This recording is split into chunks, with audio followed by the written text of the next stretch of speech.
$71 billion.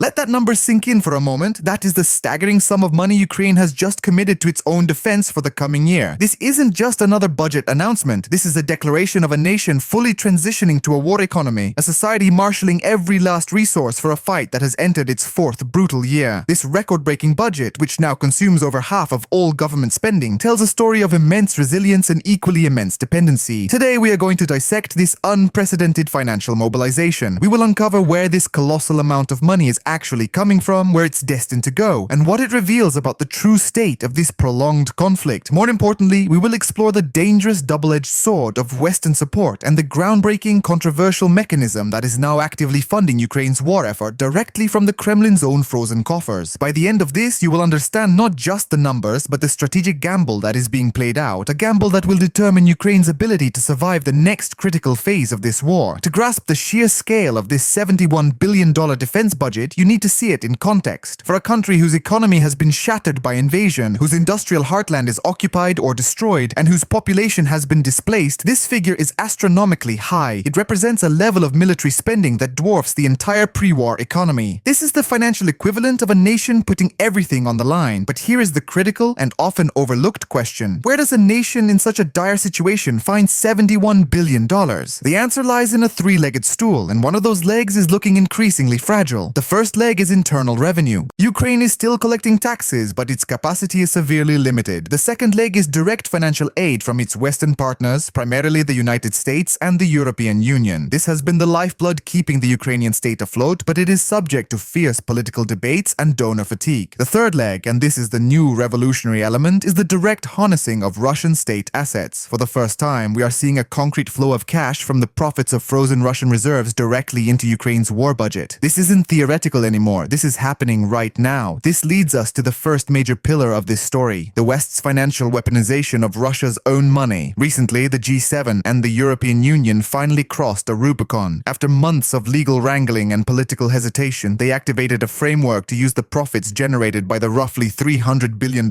in frozen Russian central bank assets. Think of these frozen assets as a giant financial iceberg. The principal, the bulk of the frozen money, remains locked away for now, but it generates interest, it earns revenue, a steady stream of meltwater, if you will. That revenue stream is now being captured and channeled directly to Kyiv. In the first part of the coming year alone, Ukraine expects to receive around $3 billion from this source. This is a historic precedent. It marks a fundamental shift from simply denying Russia access to its money to actively repurposing its financial power against it. It's the West saying to the Kremlin, you started this war and you will now help pay for the defense against it. But this move is far more than just symbolic. For Ukraine, that $3 billion from Russian assets is not a trivial amount. It represents tangible, predictable funding that is not subject to the volatile political cycles in Washington or various European capitals. It can be earmarked for specific urgent needs, like the mass production of drones, the procurement of artillery shells, or the bolstering of air defense systems. This direct link between Russian wealth and Ukrainian bullets creates a powerful, almost poetic form of justice. However, it also exposes a profound dependency. While this new revenue stream is crucial, it is still a fraction of the overall need. The vast majority of the funding for this massive defense budget still comes from traditional Western aid packages, and that is where the story gets deeply concerning, because that second leg of the stool is showing alarming signs of strain. This brings us to the immense vulnerability at the heart of Ukraine's financial strategy, the gaping $40 billion deficit. Let's be perfectly clear. A budget is a plan for revenue and expenditure. Ukraine plans to spend $71 billion on defense, but it does not have $71 billion in its own coffers. The difference between what it can raise domestically and what it needs to spend is a chasm, a deficit of over $40 billion.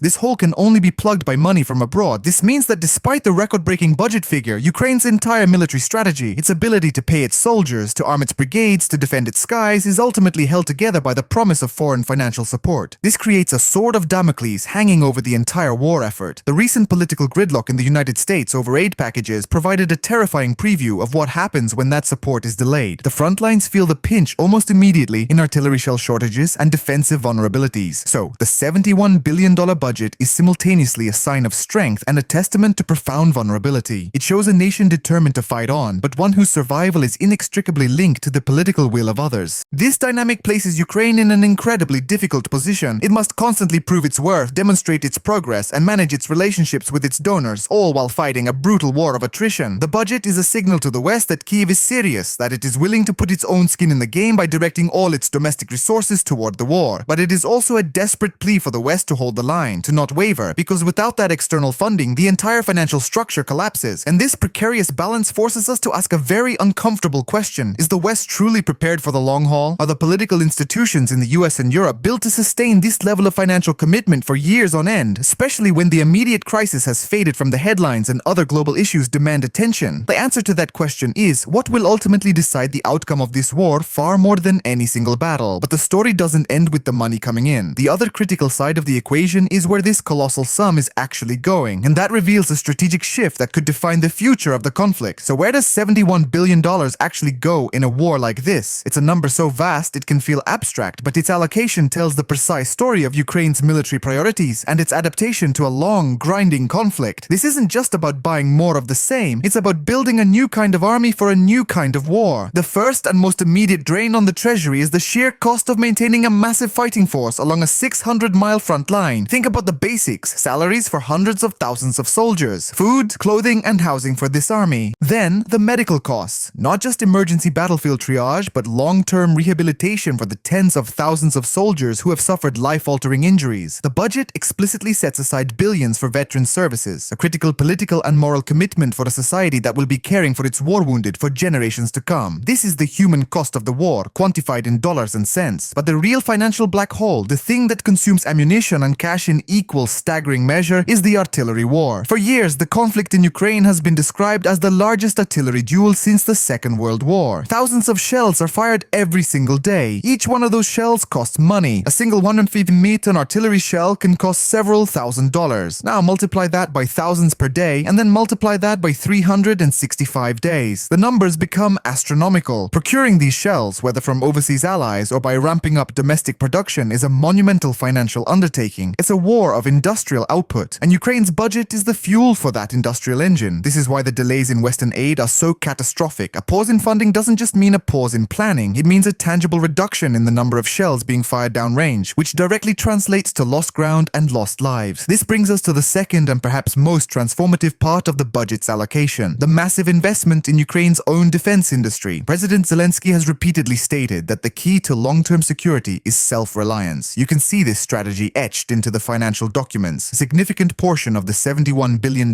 is dedicated to building a domestic arms manufacturing base. The focus is on areas where Ukraine has demonstrated ingenuity and where it can achieve quick scale: drone production, artillery ammunition, and armored vehicle repair and modernization. We are seeing the birth of a military-industrial complex 2.0 in real time. The government is forging partnerships with Western defense contractors to set up production facilities on Ukrainian soil, safe from the immediate reach of Russian missiles, but close enough to the front to be responsive. The goal is to break the cycle of dependency on donated equipment. Instead of waiting for a foreign government to approve the transfer of a specific weapon system, Ukraine wants to be able to design, build, and deploy its own. The poster child for this strategy is the drone program. The war in Ukraine has become a laboratory for unmanned aerial warfare. Both sides use drones for everything from reconnaissance to dropping grenades to conducting long-range strikes. Ukraine has fostered a vibrant ecosystem of startups and state-owned enterprises that are constantly innovating, creating drones tailored to the specific needs of the battlefield. The new budget pours fuel on this fire. This funding allows for the mass production of these systems, moving from artisanal workshops to industrial-scale factories. This is a game changer. It means that Ukrainian brigades can have a constant, reliable supply of these critical assets without navigating the bureaucracy of international aid. It also represents a fundamental shift in how modern wars are funded and fought, where agile domestic tech production can counter a larger, more traditional military force. Alongside drones, air defense is another colossal budget item. Protecting cities, critical infrastructure, and the very defense factories we just talked about from Russian missiles and drones is a non-negotiable expense. Systems like Patriots, Iris-T, and Sampai-T are incredibly effective, but they are also incredibly expensive. The interceptor missiles for these systems can cost millions of dollars each. When Russia launches a massive barrage of 100 missiles and drones, as it frequently does, the cost to defend against that attack can easily run into the hundreds of millions of dollars in a single night. The budget's allocation for air defense is a direct reflection of this reality. It is a defensive shield paid for in gold, but a shield without which the country simply cannot function. This is the economic dimension of the battle for the skies, a relentless financial attrition war happening above the trenches. But here lies the critical tension. This ambitious push for self-reliance through a militarized economy comes with enormous long-term risks. When a nation directs over half of all its state expenditure toward its military, something else has to give. What is being sacrificed? The answer is investment in the future. Spending on civilian infrastructure, education, healthcare, and non-military industries is being squeezed to to a minimum. This is the definition of a wartime economy, but it cannot be sustained indefinitely without causing profound structural damage to the nation's social and economic fabric. The country is, in effect, consuming its future to survive the present. This creates a desperate urgency behind the reconstruction efforts, even those funded by this budget in recaptured territories. It's a race to show that life can return to some semblance of normalcy, to give people a reason to stay and build even as the war grinds on. This entire financial structure, the record budget, the domestic production drive, the veteran support, is built on a foundation of Western goodwill, and that foundation is showing cracks. In the United States, the debate over aid to Ukraine has become a political football held hostage by domestic partisan squabbles. In Europe, while overall support remains more steadfast, there are vocal populist movements gaining traction by questioning the billions being sent abroad. For Ukraine, this political reality is as much a part of the battlefield calculus as the location of the next Russian offensive. The Ukrainian government must now wage a war on two fronts, one against the Russian military in the Donbass and the south, and another against political fatigue in Western capitals. The $71 billion budget is a weapon in that second front. It is a signal, a piece of strategic communication designed to reassure allies that their money is not being wasted, that Ukraine is a responsible and determined partner, and that it is willing to bear the heaviest possible burden itself. The ultimate question, however, is whether this will be enough. Can this financial mobilization, unprecedented as it is, actually overcome the sheer mass of Russia's own war economy and its willingness to absorb colossal losses? The Kremlin has also placed its economy on a war footing, diverting a huge portion of its state budget toward military production. It is a brutal race of production and attrition. Ukraine is betting that its ingenuity, combined with targeted Western technology and this new massive infusion of cash, can create a qualitative edge that offsets Russia's quantitative advantage. They are betting that they can out-innovate and outsmart their adversary. But innovation costs money, and a lot of it. The success or failure of this strategy will be determined in the factory floors of Ukraine, in the testing grounds for new drones, and in the ability to keep the financial pipelines from the West open. The stakes could not be higher, because if this financial shield were to fracture, the military front lines would not be far behind. But there is one final shocking layer to this story, a geopolitical consequence of this financial war that will reshape the world for decades to come, and it's happening far from the battlefields of Ukraine. The decisions being made today in Kyiv, Brussels, and Washington are not just about funding a single war. They are actively constructing a new global financial precedent, one that will echo in boardrooms and central banks for the rest of this century. We are witnessing the birth of a new tool of economic statecraft, and its first application is happening in real time. The move to seize the interest from frozen Russian assets and funnel it directly into Ukraine's war budget is a Rubicon moment. For decades, the international financial system was built on the principle that sovereign assets, especially central bank reserves, were inviolable. They were the ultimate safe haven, the bedrock of global economic stability. That principle has now been shattered. The West has effectively declared that this immunity is conditional. The new rule is violate the fundamental tenets of the international order, and your financial safety net becomes a weapon to be used against you. This creates an immediate and profound dilemma for other major global powers, most notably China. For years, Beijing has accumulated trillions of dollars in foreign exchange reserves, the vast majority of it held in US Treasury bonds and other Western assets. This was seen as the pinnacle of financial security. But now, Chinese strategists must be looking at the fate of Russia's reserves and asking themselves a very uncomfortable question. Could this happen to us? If a geopolitical crisis were to erupt over Taiwan, for example, would the West freeze and then begin to repurpose China's vast holdings? The mere possibility of this is a strategic game changer. It fundamentally alters the risk calculus of confrontation. Overnight, the financial shield that China painstakingly built has been revealed to have a potentially fatal vulnerability. The inevitable response to this new reality will be a massive, accelerated global movement away from the US dollar and the euro as the sole reserve currencies. This isn't a new trend, but the weaponization of Russian assets has just poured jet fuel on it. Countries that see themselves as potential adversaries of the West, or even just as non-aligned nations wary of Western hegemony, will now actively de-risk. This means they will diversify their reserves into assets that are beyond the reach of Western governments. They will buy more gold, a physical asset they can hold within their own borders. They will increase their holdings in other currencies, like the Chinese yuan or the Indian rupee. They will develop and promote alternative payment systems to the Belgium-based SWIFT network, which the West used to devastating effect against Russia. The long-term consequence of this is a fragmented, less efficient, and more volatile global financial system. The era of a single dominant dollar-based system is drawing to a close. We are moving towards a world of financial blocks. One block will continue to center around the dollar and the euro, but its appeal will be limited to a core group of political allies. Another block will coalesce around the Chinese yuan, offering an alternative for countries that want to insulate themselves from Western pressure. This balkanization of finance will make global trade more expensive and more complicated. The cost of capital could rise for everyone as trust in the neutral, rules-based system erodes. The weaponization of finance, while powerful in the short short term carries a heavy long-term price, the decline of Western financial dominance. This brings us back to the $71 billion budget and its reliance on this new controversial tool. The $3 billion